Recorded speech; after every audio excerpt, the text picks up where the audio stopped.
Vatan Söygüsü romanını o'qib, unga olgandan keyin tug'ilgan o'ylar. Nuriya Rahman. Yaqında men Tursunay Yunusning Vatan Söygüsü nomli romanini o'qib, unga elib tamomladim. Bu roman 2009-yili aprelda yozilgan bo'lib, 2012-yili 11-oyda qayta tahrirlanib, Şinjan Xalq nashriyoti tarafidan 2016-yil dekabrda ikkinchi qitim nashr qilingan. Kitap 32 formatliq, qalin muqobiliq ilinib, to'limi nafs ishlangan. Jami 549 bet. Men bu romanni bir necha yillar ilgari bir qitim o'qib chiqqan edim, ham nihoyatim yoqtirgan edim. Holbuki bu qitim qayta o'qib unga elish davomida xuddi romanning ichiga to'liq kirib chiqqandek, romandagi personajlar bilan yo'g'rilib ketgandek hissiyotga keldim. Natijada personajlar shodlanish, mamnunlik payzida kulganda ular bilan tang kulsam, dard alamdek hijron yig'larini to'kkanda ular bilan tang yig'ladim. Ehtimal ilgari vaqtim yetsila Urumchiga berib kelib yurgan bo'lg'ashqa, romanda ifodalangan eng nozik, eng inchki hislarni haqiqiy sezalmagan. Vatanga xohlagan chog'da erkin ozodi berib kelolmaslikning naqadar azobliq bir ruhiy kishan ekanligini o'z vujudim bilan his qila olmagan bo'lishim mumkin. Shu vajidanmi bu qitim qayta o'qigandan keyin mazkur romanning ona vatanga bo'lgan tangdoshsiz sevgi haqidagi muvaffaqiyatli bir roman ekanligini jazmlashtirdim. Ham qarindoshlarimga bu romanni tafsiliy tonishtirishning zarurligini tonib yetdim. Tövəndə mən oldi bilan romanning vaqaligini qisqacha bayon qilib o'taman. Ondan romanning badiiy aloyligi ustida bo'libmi romandagi bir necha kulminatsiya nuqtalar haqida to'xtalaman. Oxirida bu romanning muhojiratdagi Uyg'urlarga bo'lgan tarbiyaviy ahamiyati to'g'risidagi qarashlarimni sunaman. Vatan Söygüsü romanining qisqacha mazmuni. Mazkur roman ansiz yillar, Vatan Söygüsü va tashnalikda o'tgan kunlar degan 3 qismga bo'lingan. Oldi bilan har bir qismning mazmuni bilan qisqacha tanishib o'taylik. Birinchi qism ansiz yillar. Roman ana yurtimizning janubiy rayonidagi bir nahiyada o'ltirishliq ma'rifatparvar, xalqparvar Seyit Hojining uyiga chaqirilmagan ikki mehmonning, ya'ni nahiyaning qazo xonimi Saydulla bilan Yomilning tarjimoni Qosim To'gining kelishi bilan boshlandi. Bu 20-asrning 30-yillari bo'lib, Tungan urushi mazgillari, ya'ni Majuniyingning qo'shinlari Janubiy Şinjangda zo'r qirg'inchilik, bulang-talang harakatlarini ilib berayotgan qabohatli davr edi. Qazo xonim Saydulla bilan Qosim To'ga Seyit Hojini o'zlari bilan birlashib, kunlarini aran-aran o'tkazayotgan bechora xalqni texim qattiq ezib, cheriklar uchun xizmat qilishga, ham ularga iqtisodiy yordam berishga qistaydi. Qosim To'ga hatto Seyit Hojining bir navri singlisini 4-xotinlikqa elish taklifini qo'ydi. Seyit Hoji bu talablarni butunlay rad qilgandan keyin Qosim To'ga 3 elish niyatiga keldi. Bir kuni u qurolliq cheriklarni boshlab kelib, Seyit Hoji oilasini talon-taroj qildi, hamda Seyit Hoji kelini va 2 navrisini vahshiylarcha o'ldirib etdi. Bu kuni Seyit Hojining ayoli Tillaxon, o'g'li Mahmud Qari va qizi Oyimlar sahrodagi bir tuqqanining uyiga ketgan bo'lib, uyda bo'lmag'ashqa bu qirg'inchilikdan omon qoldi. Mahmud Qari sahrodagi tuqqanlarning to'sishi bilan g'azabini ichiga yutib, bir mazgil sahroda turib turishga majbur bo'ldi. Lekin ularning kunlari dakki-dukkida o'tdi. Bir kuni Mahmud Qarini kichigida birga o'ynab cho'ng bo'lgan do'sti Hasanjon yo'qlab keldi. Hasanjon namratlik dardida o'z yurtidan chiqib ketgan, keyin cheriklarga tutilib, cheriklarning ot boqari bo'lib ishlayotgan yosh edi. Bir kuni Mahmud Qarimo cheriklar tarafidan tutilib, majburiy askar bo'ldi. U Yasin Fugan ismli bir oq ko'ngil kishi bilan tanishdi, ham uning yordamiga erishdi. Yasin Fugan, Hasanjon va Mahmud Qarilar bu yerdan qochib ketish uchun atrofliq plan tuzdi. Axir bir qirg'iz molchining yo'l boshlashi bilan Mahmud Qari onasi Tillaxon va singlisi Oyimni, Hasanjon 6 yoshli qizi Rayhonni elib, Yasin Fugan qatorliq 20 dak kishi qochib Sovet ittifoqi chegarasidan o'tib ketdi. Ona yurtidan ayrilib, yot bir elga kelib qolganligini bilgan Tillaxon ona o'z yurtidan voz kechib qochgan o'g'li Mahmud Qarini ayblaydi va kemida unutib qolgan jilitkisini olg'ili berib qaytishida o'q tegib qazo qiladi. Mahmud Qari va Hasanjonlar safarni davomlashtirib Sirdaryo bo'ylariga kelib qoladi va Leninobod degan kolxozga o'rnashib, shu yerda qurilish, ishlab chiqarish, bo'z yer echish emgaklariga kirishib ketadi. Mahmud Qari o'zining guldak oshpazlik kunlari bilan olqishlanadi. Hasanjon Mahmud Qarining singlisi Oyim bilan to'y qiladi. Kolxozdagi turmush nihoyatda jaboliq bo'lib, ular xuddi temir odamdek ishlatildi. Bu kolxozning raisi Babajon ismli bir kishi bo'lib, uning xotin purishligi bilan nom bor edi. Bir kuni u Hasanjonning uyda yo'q vaqtidan foydalanib, ayoli Oyimni bo'za qilmoqchi bo'ladi. Ayolini ushtumtut yo'qlab kelgan Hasanjon naq maydonga tushib qoladi. U raisga varqirab, hayva qilib qo'rqitdi-yu, lekin ochiqini ayolini urib dumbalab chiqaradi. 1941-yili Sovet Germaniya urush partlaydi. Hasanjon askarlikka tizimlanib jangga ketadi. Bu chaqda Hasanjonning qizi Rayhon urushga bormoqchi bo'layotgan bir shopir yigit Abdurahmon bilan to'y qiladi. Erlar jangga ketib, Oyim bilan Rayhon yolg'iz qoladi. Oyimning peyiga tushib yurgan kolxoz raisi bu fursatdan foydalanib yomon niyatini ishga oshirdi. Bu ishni bilib qolgan Rayhon Oyimga nafratlanadi. Oyim bu nomusga chidamay, o'zining pokligini, eriga bo'lgan sadoqatmanligini isbotlash uchun Sirdaryo rayonlik hukumatga kolxoz raisining qilmishlarini fosh qilib bir parcha xat yozib qo'yib, o'ziga benzin chechib, o't qo'yib, hayotini oxirlashtirdi. Oyim tugab ketgandan keyin Rayhon o'zining uningga nohaqchilik qilganligini, eng og'ir kunlarda Oyimning holiga yetish u yoqda tursin, aksicha uni shalloq, yenik ayollar qatorida past ko'rib, nafratlanganligidan o'kinadi va bir kuni cho'qim uning uchun intiqom olishga niyat bog'laydi. Hasanjon urushdan qaytib kelib, ayoli Oyimning beshiga kelgan kulfatlardan xabar tepib, qattiq azoblanadi. Kolxoz raisi Babajondan intiqom olmoqchi bo'ladi, lekin qo'lini qon qilishga vijdoni yo'l qo'ymaydi. Urushda o'lib ketayotgan jangchilarni o'ylab, ham boshqalarning to'sishi bilan payladan yonadi va yana oldingi safga jangga ketadi. Endi Rayhonga kelsak, u yo'ldoshi ketib bir oydan keyin o'zining homildor bo'lib qolganligini biladi. Keyin bir qiz farzandlik bo'lib, uningga Zulfiya deb ism qo'yadi. Rayhon opsi Oyim tugab ketib, dadasi Hasanjon jangga qaytib minib, kolxozda igi chaqisiz qoladi. Kolxoz raisi Babajon uni kolxozning kotib qilish bahonasi bilan yeniga akilib oladi va yomon niyatda bo'lishga boshlaydi. Ammo Rayhonning Oyim uchun intiqom olish niyati nihoyat kuchli bo'lib, uni qiltoq tushirishni planlaydi. U Babajon bilan ayrim ko'rishmoqchi bo'lib, daryo bo'yiga keladi. Aroq ichib mast bo'lgan Babajon daryodan suv ichish uchun engishganda daryoga tushib ketib o'ladi. Rayhon yo'ldoshi Abdurahmonning izlarini ololmay hasrat chekadi. Yakka yegani qolgan Rayhon Sirdaryo bo'yidagi kolxozdan Toshkentga kelib, bu yerda navoiychilik bilan tirikchilik qilayotgan tog'isi Mahmud Qarini topadi va uning yordamida Uyg'ur yez igrik olimi Mavlon Xo'jayevning oilasida turib qoladi. Mahmud Qari Mavlon Xo'jayev va atrofidagi kishilarga vatanning, jumladan Taklim makonning ahvoli, madaniyati haqida so'zlab berib, u yerdagi kishilarning qalbida ona vatanga bo'lgan cho'nqur seg'inish, intilish tuyg'ularini urg'utadi. Mavlon Xo'jayevning yordami bilan Rayhon dadasi Hasanjonning urushda vafot bo'lganligini, hayot vaqtida 2 darajali xizmat ko'rsatib, anga ilinib taqdirlanganligini, yo'ldosh Abdurahmonning yurtiga qaytib ketganligidan xabardor bo'ladi. İkinci qism vatan sevgisi. Bu qismda Mahmud Qari nurg'un yillar ilgari ayrilgan vataniga qaytib keladi. Bu yerda kishilarning nazaridan tushib, bechorlarcha yashayotgan Qosim to'gini ko'rdi. Mahmud Qari avval Qashqarga keladi. Bu yerda bir mezgil turib, ondan Urumchiga berib tijorat qiladi. Keyin Rayhon bilan qizi Zulfiya Urumchiga keladi.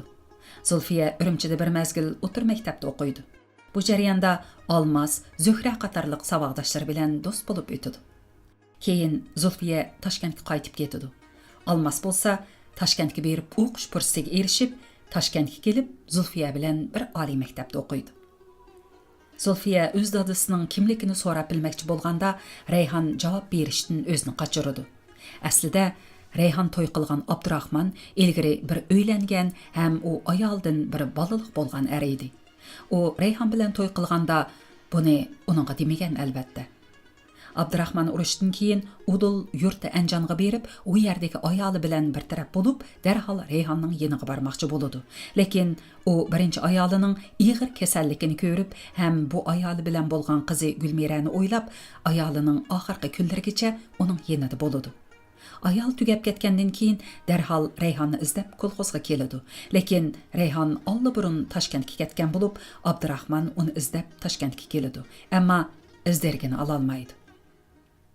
Xeyli yillar o'tgandan keyin Reyhan bilan Abdurahman tasadduqiy uchrashib qoladi, ham onda-sonda ko'rishib turadi. Zulfiya yeshning cho'ngishi bilan opsidan dadasining ahvolini inchikilab so'raydi, ham dadasining kimligi haqida dastlabki uchurlarga erishidi. U maktabidan o'rinlashtirilgan bir qitimliq Moskva ziyoratida kutilmagan bir fursatda dadasini uchirtib qoladi. Keyin Reyhan yo'ldoshi bilan qizini uchrashtirib, bir oila kishilarini jam qiladi. Zulfiya Toshkentda o'qiyotgan chog'ida Almas bilan muhabbat bog'laydi.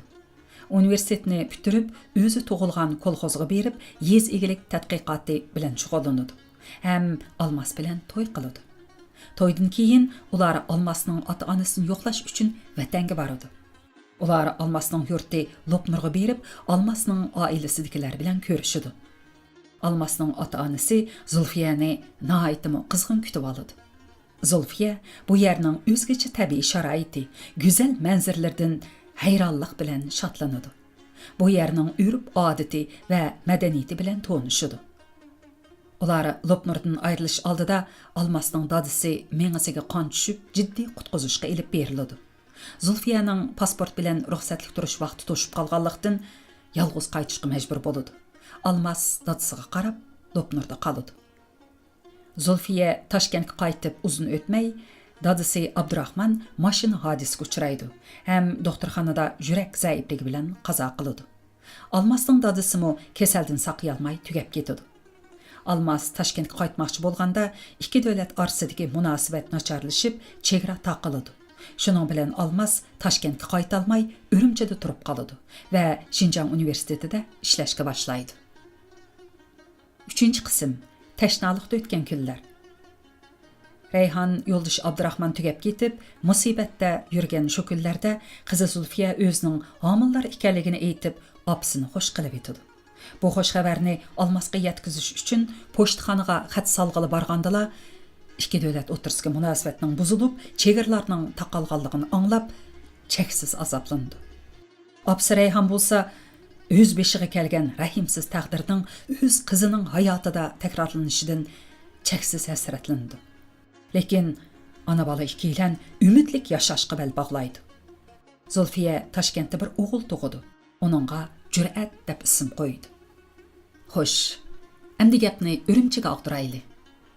Zuhra Zulfiya Urumchida o'qiyotganda uning bilan do'st bo'lib o'tgan, Toshkentga berib o'qishni bakla orzu qilgan, lekin Toshkentga berib o'qish fursatiga erishalmagan bir qiz.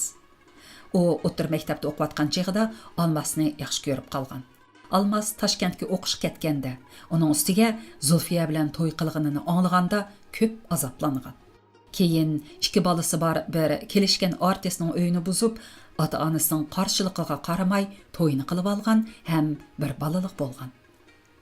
Zulfiya bilan Almasning Urumchiga kelishi dastlab Zuhraning oromini buzdi. Keyin Almasning Toshkentga ketalmaganini anglab, ichiga jin kirdi. U uyda savodashlar uchrashishi o'ltirish berganda, aroqni ko'p ichib, xudini yo'qotgan Almasni uyda qo'ndirib oldi. Natijada Almasdan homildor bo'ldi. Shuning bilan yo'ldishdan ajrashdi. Almasni o'zi bilan to'y qilishga majburlaydi. O chaqlarda Almas Zuhra bilan to'y qilmasa, istil xatoligi deb qarilib, har ikkisi xizmatdan haydalgan, amgak bilan o'zgartish maydonlariga avatilgan bo'ladi. Almas noiloj Zuhra bilan to'y qildi. Lekin Zulfiyani hech qachon unutib qolmaydi. Zulfiya mo Almasni seg'inib azor chekdi. Ular xat yozishdi. Lekin pochtxonada ishlaydigan Zuhra ularning xatlarini yo'shirib olganlikdan xatlar bir-biriga yetkazilmaydi. Almas bilan Zuhra bir o'g'illik bo'ldi. O'g'liga Umid deb ism qo'ydi. Aradan nurg'un yillar o'tib, ikki davlatning munosabati yaxshilanib, chegara ichib etiladi. Zulfiya Urumchiga keladi va Almas bilan ko'rishadi. Zulfiya Almasning o'zini hech qachon unutmaganligini, o'zini yana burunqidekla so'ydiganligini anglab shodlanadi. Keyin Almasning Zuhra bilan to'y qilib olganligini bilib, cheksiz azoblanadi va Almasga xo'shmi demay Toshkentga ketadi. Almas Zuhra yoshirib olgan xatlarni tepib oladi ham qattiq g'azablanadi. Zuhra o'zining azaldan Almasning teniga erishgan bo'lsa-mu, hech qachon uning muhabbatiga erishalmaganligini va bundan keyin uning bilan birga yashash imkoniyatining butunlay barbod bo'lganligini to'nib yetib, Almasdan ajrashib, burunqi artist eri bilan yenishib oladi. Zulfiya o'g'li Jur'atning to'yini qilish munosabati bilan Almasni Toshkentga chaqirdi. Almas Toshkentga berib, Zulfiya bilan ko'rishdi va Zulfiyaga qayta to'y qilish taklifini qo'yib, uning bilan yarashib oladi. Hasrat, nadomat bilan puchlangan yuraklar visolga yetib, muhabbatli hayot qayta boshlanadi. Almasning Zuhra bilan bo'lgan o'g'li Umidmi Toshkentga o'qishga keladi. Zulfiya Umidni nihoyat qizg'in kutib oladi. Jurat bir rus qizi Sutlana bilan to'y qiladi. To'ydan keyin qizning burunqi yigiti Jurat bilan jidallashib, uning pichoq selib etadi. Dadisi Almas va inisi Umidlarning qon berishi bilan Jurat hayot qoladi. Keyin Sutlananing oilasidagilarning besimi bilan ular majburiy ajrashadi. Ular eng oxirgi qitim Moskvada qayta ko'rishganda, Sutlana garchi Juratdan ig'ir oyoq bo'lgan bo'lsa-mu, uningga tinmaydi. Her ikisi do'st bo'lib o'tishga, sap muhabbatini yuraklarida saqlashga va'dalashib qo'shilishdi. Ona yurtidan bola chaqlarida ayrilgan Rayhon vatanga bo'lgan cheksiz seg'inish pirog'ida bir qitim hech kimga undamayla o'zi yolg'iz aeroplanga o'ltirib vatanga boradi. Lekin vatan tuproqiga oyoq besishi bilanla hayajondan o'zini tutib ola olmay hushidan ketadi va jiddiy qutqizilib Toshkentga qaytariladi. Rayhon jiddiy qutuldirib elingandan keyin uning ona vataniga qaytish orzusini amalga oshirish uchun Almas bilan Zulfiya Rayhonni ilib aeroplan bilan Urumchiga qarab yo'l oladi. Roman mush yerda tugaydi. Vatan so'ygisi romanining badiiy alayliklari. Men bu nuqtada romanni inchik operatsiya qilib tekshirib baholashni nishon qilmadim. Faqat romanning turmush chinligi va ta'sirchanligini kuchaytgan bir necha taraflarni ko'rsatib o'tmoqchiman. Roman keng voqealarni o'z ichiga olgan, belgilik tarixiy davrning bir butun mohiyatlik alayligini gavlandiradigan epik asar bo'lish sifati bilan personajlar ko'p bo'lish, sahifasi uzun bo'lish, hajmi cho'ng bo'lishdek alayliklarga ega. Roman keng va murakkab ijtimoiy turmushni aks ettirib, bir butun tarixiy davrning umumiy ko'rinishini kitobxonlarning ko'z oldida gavlandirdi. Erkin Davud yeziqchilik bilimlaridan savol-javoblar 172 bet. Mazkur roman makon va zamon jihatdan nihoyat keng doiralik bo'lib, romanning voqealigi Qashqar, Ko'rla, Lopnur, Urumchi, Toshkent, Moskva qatorliq yerlarga bog'landi. Zaman jihatdan 20-asrning 30-yillaridan tortib 20-asrning oxirlarigacha bo'lgan tarixiy davr gavlandirilgan bo'lib, 1930-yillardan, ya'ni ona yurtimizda Tungan urushi bo'lgan mezgildan boshlangan 60-70 yillik uzun tarixiy jarayonni o'z ichiga olgan. Roman voqealigi Seytaji oilasidagi qirg'inchilik bilan boshlanib, Seytaji, Mahmud Qori, singlisi Oyim va Hasanjonning qizi Rayhon, Rayhonning qizi Zulfiya, Zulfiyaning o'g'li Jurat qatorliq 5 avlod kishilarning hayot kechirmishlari asosida davom etadi. Uyg'ur xalqi tirishchan, botur, mard, mehmondo'st, boshqalarga yordam berishni xo'shalliq deb biladigan bir qadimiy millat. Mazkur romanda Uyg'urlarning har xil obrazlari xeyli muvaffaqiyatli yoritilgan. Romandagi personajlar xeyli ko'p bo'lib, asosiy personajlardan Hasanjon, Oyim, Rayhon, Zulfiya, Almaslar bor. Qo'shimcha personajlardan muhimroqlaridan Mahmud Qori, Zuhra va Juratlar bor. Romanda tasvirlangan Hasanjon kuchtungur, ishchan, keng qo'rsoq azimat bo'lib, u boturligi bilan sobiq Sovet ittifoqining vatanni qo'g'dash urushiga aktiv qatnashib, qimmatli hayotini taqdim qilgan qahramon Uyg'ur qiz-yigitlarining obraziga vakillik qiladi. Oyim oq ko'ngil, muloyim, sodda bir dehqon qizi. U o'z ar-nomusi dafsanlikka uchraganda o'lib olish yo'lini tanlashni birdan-bir qarshilik ko'rsatish, pokligini isbotlash yo'li deb biladi. Ana bola Rayhon bilan Zulfiyaning obrazi, xarakteri va qismatidagi o'xshashliklar o'zgacha jalbkorlikqa ega. Rayhon sadoqatman, vafodor, mehribon ana. U yosh vaqtlarida tirishib ishlab, halol emgaki bilan farzandini o'zi yolg'iz beqib yaxshi tarbiyalagan. Yaşanğanda bolsa, yat eldeki bayashat xotirjam turmuşdan ona vatanining bag'rini a'lo bilgan, yuksak vatanparvarlik ruhiga ega kishilarning simasini ko'rsatib berdi. Zulfiya chet elda tug'ilgan Uyg'urlarning har xil qiyinchilik sharoitlaridami tirishib o'qib, jafoliq ishlab, o'z kuchiga toyinib igilik tiklaydigan mustahkam irodalik, ijtihotliq bo'lishdek qaysar obrazni yo'rtib berib qolmasdan, balki yana muhabbatga sodiq, vafodor ayollarning simvoli.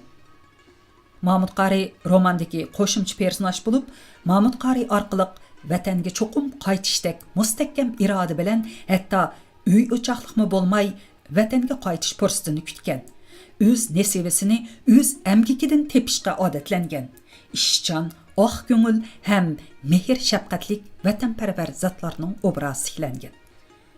Romandagi vatanga bo'lgan cheksiz sevgi yuqoridagi personajlarning yorqin obrazi orqali yo'ritilib qolmasdan, balki yana kishi tenini hayajonga selib jug'ultadigan go'zal ona zamin tasviri orqali mugadlantirilgan.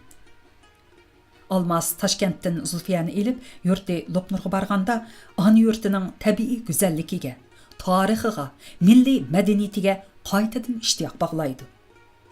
124 yoshlik Bayniyaz buvayning bu tilsim makon haqida aytganlari Almasda ona yurti Lopnurdagi xalq eg'iz adabiyoti to'g'risida tadqiqot elib berish istikini qo'zg'aydi. Bayniyaz buvay mundaq deydi: Bizning bu yer dunyoda kam tepiladigan bir pinhon joy. Ilgari ba'zi chet elliklar kelib, nurg'un materiallarni aketgan. Hech bo'lmaganda bu yerlarni ko'rib, ostola tushunib ketgan. Ular nemishqa bu yerga keldi bilamdila. Bu yerlar burundan tortibla nazardan chetda qolgan joy. Bu yerga nurg'un sirlar yoshiringan. Ular shu sirlarni ochimiz deb kelgan bo'lg'aydi. Biroq biz texi o'zimizning qadrini, bu zaminning qadrini bilmay yuramiz. 364-bet. Romandiyada mundaq bir vaqalikmi qisqacha bayon qilingan. Rayhon Mavlon Xo'jayevlarning uyiga uy xizmat qilish uchun kelganda, Mavlon Xo'jayevning ayoli Mahidul xonim kasal sababidan mangolmay karvatga bekinib yotgan ayol edi. Rayhon Mahidul xonimni Uyg'ur milliy tibobat usullari bo'yicha davolaydi. Romanning 178-betida mundaq yozilgan: Rayhon uning putini adrasman, quritilgan attirgul va kavavichini qaynatib tayyorlangan issiq suvga chilab, yutisidan tortib topinig'icha yuyib, uvulab tutatdi. Keyincha Rayhon uni asta yetilab mangdirdigan toza qiziq optob tushganda yutisidan tortib o'shig'igacha g'ozmeyi, qo'ymeyi bilan maylab optobga soladigan bo'ldi.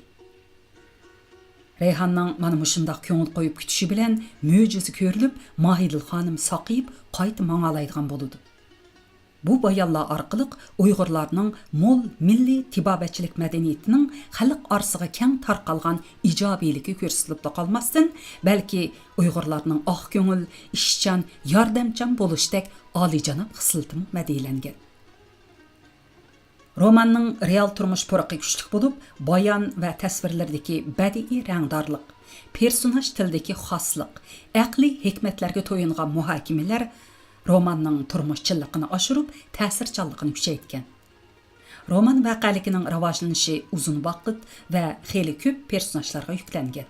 Lekin muallifning yiqimli badiiy uslubi, vaqani bayon qilish mahoratining ustunligi bilan odamning diqqatini romanning beshidala tutib olgan peti oxirigacha qo'yib bermaydi.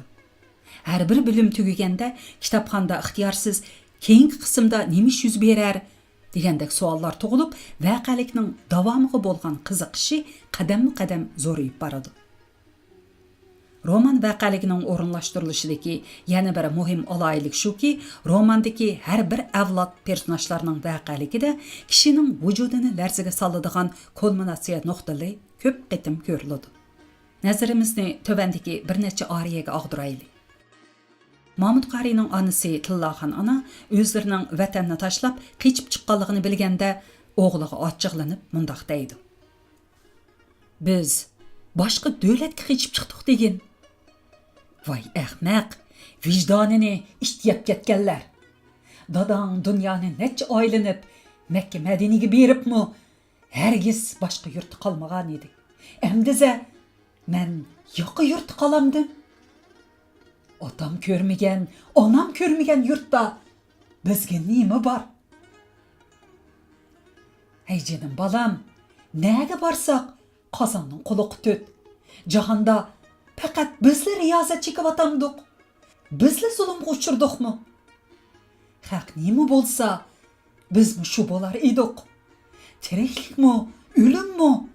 Allohning ilkidagi ish balam. Tillaxon ana romanning beshida qisqacha tilga ilingan bir personaj bo'lib, avtor bu personajga mushundaq kuchlik til berish orqali shu davrdagi oddiy bir Uyg'ur onaning vatanga, ona yurtga bo'lgan kuchlik bog'lanishini, farzandiga bergan vatanparvarlik tarbiyasini gavlandirgan. Mundaqcha aytganda, bu yerda dabdabali quruq nutq so'zlanmagan.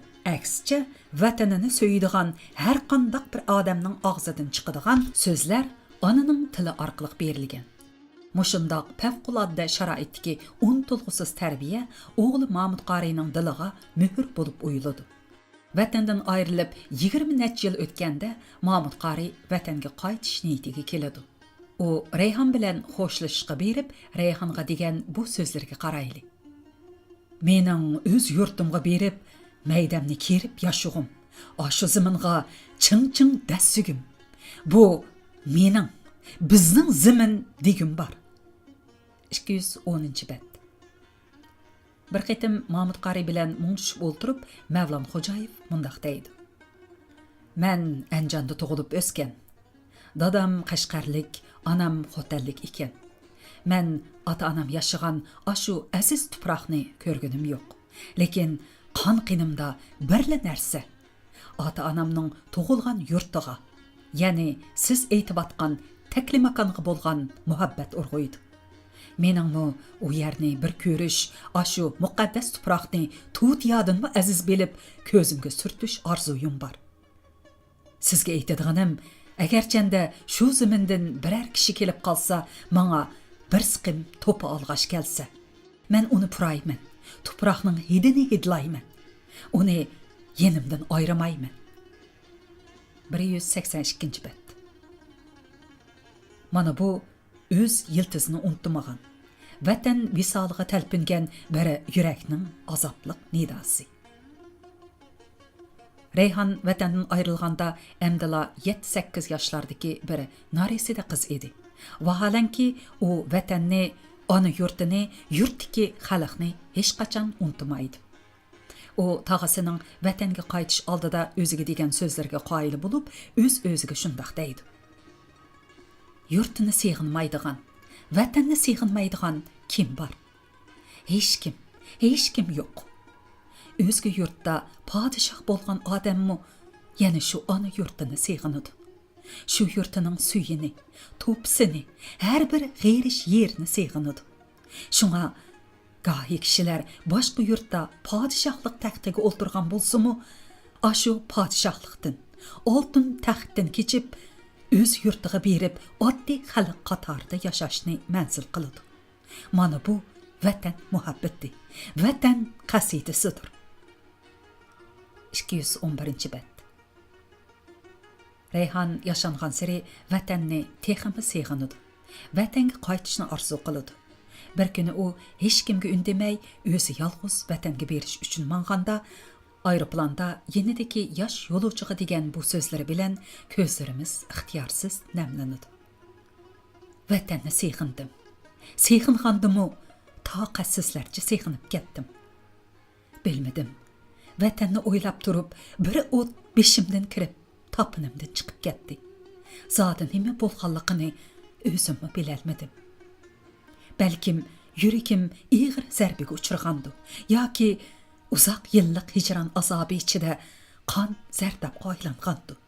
Shunga o'zimdanmi qattiq ansirdimda, hayot bo'lsam vatanimni ko'ray. Vatanga berib o'lib qolsammi, shu aziz tuproqqa ko'milay deb o'ylaganimni bilaman. Hozir kallam qop-quruq. Hech narsani bilolmay qoldim. Faqat vatanning o'ti piroqi yuragimni ko'ydirib, hijron, ayrilish azobi jonni qiynayotdi. 527 bab. Reyhanning vatanga qaytishdek bu kuchlik orzusi, o'lib ketsimi vatanning tuprog'iga qo'shilib ketish umidi odamning yurak torlarini titirdi. Romanning boshlanishida o'g'li Mahmud Qari bilan ona vatandan ayrilgandagi tillagan onaning vaqaligi, romanning oxirida yashangan Reyhanning qizi Zulfiya va kuyovli Olmoslarning hamroligida ona vatanga qarab yo'l elishi bilan ulinib, xuddi to'liq yumuloq halqadek roman vaqaligi mukammal bir butunlik ko'tarildi. Oxirgi nuqta Vatan so'ygisi romanining tarbiyaviy ahamiyati. Vatan so'ygisi romani haqiqatanmi yurakni larzaga soladigan darajada ta'sirlik yozilgan bir nodir asar. Uning muvaffaqiyati dal roman vaqaligining turmush chinligida. U kitobxonlarni vatanni so'yishga, o'z g'oyasi va e'tiqodiga sodiq bo'lib, qat'iy iroda va ishonch bilan yashashga rag'batlantirdi. Muhojiratdagi bir Uyg'ur bo'lish sifatimiz bilan bu romandan qanday ilhom olishimiz kerak? Ataqlıq şairimiz mərhum Teyipcan Eliyev özünün Vatan haqqida g'azal degan she'rida "Özgü yurtda şahitun içre qorungan tanlarım, öz elimde yayrag'ay kiysem kulahu jandaman" deb yozgan. Shundaq, har bir odam vatandan ayrilgandila eng oddiy turmushdan mamnun bo'lib, shukr aytib yashaydigan shu ona vatanining qadriga yetadi ekan. Yat eldeki boyashat turmuş, yaxshi xizmat, erkin yashash muhiti vatan visalga talpinib ingrigan yurakka davo bo'lolmaydi ekan. Kindik qini tugilgan zaminga o'z erki bo'yicha oyoq basolmaslik bo'lsa, odamning tasavvuridan halqagan ruhiy kulfat bo'ladi ekan. Vaholanki, hozirgi favqulodda qiyin sharoit o'z navbatida yana bizga o'zimizni tavlash fursati beryapti. Romandagi Mahmud Qari va Reyhanlarning ona vatanga cho'qim qaytish irodasidan ilhom olish, Zulfiyaning tirishchanlik ruhini o'rnak qilishning o'zila hayot yo'limizga umid bag'ishlaydi. Biz yashashimiz kerak. Qaysarlik bilan yashashimiz kerak. Muhojiratdagi har bir Uyg'ur ota-ona oldi bilan o'zimiz aktiv ruhiy holatda bo'lish orqali har qanday qiyinchilik oldida tiz bukmaydigan ruhiy ustunligimiz bilan farzandlarimizga ulgu bo'lib yashashimiz kerak. Farzandlarimizni tarbiyalashga alohida e'tibor berishimiz, jumladan Uyg'ur kimlik tarbiyasi berish, Uyg'urlarning tarixiy, madaniyati, urf odatlari to'g'risida zerikmay, terikmay ta'lim berishni kundalik turmushimizning bir qismiga aylantirishimiz zarur. Shuning bilan birga muhojiratdagi har bir Uyg'ur farzandimizni jamiyatda bir kishilik o'rni bor odamlardan qilib yetildirish har bir ota-ona bo'lg'uchining Uyg'ur mavjudligi uchun ko'rsatgan eng konkret to'kpisi hisoblanadi. Shak shubhasizki, Uyg'urlarning muhojiratda mavjud bo'lib turishi kelgusining egalari bo'lgan shu farzandlarimizning zimmasida. Vatan so'ygisi u vafodor oshiqning shartsiz so'ygisi. Vatan so'ygisi u jon bilan kirib, jon bilan chiqadigan buyuk so'ygi. Vatan so'ygisi roman haqidagi qisqacha o'ylaganlarimni romanning 343-betida Olmosning onasiga degan so'zlari bilan oyoqlashtiraman. Kichik chog'larimda buvamning menga tarbiya qilib, "O'g'lim, sen bir erkak, gigant odamsan.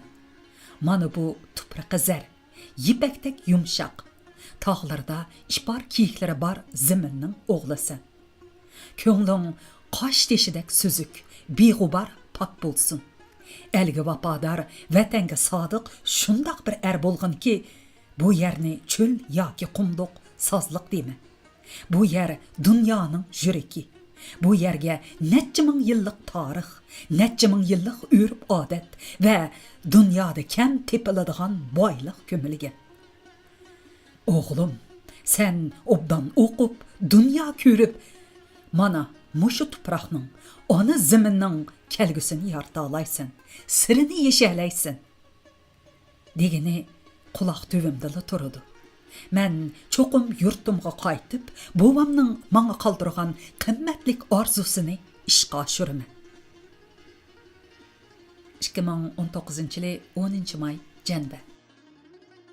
Qo'shimcha.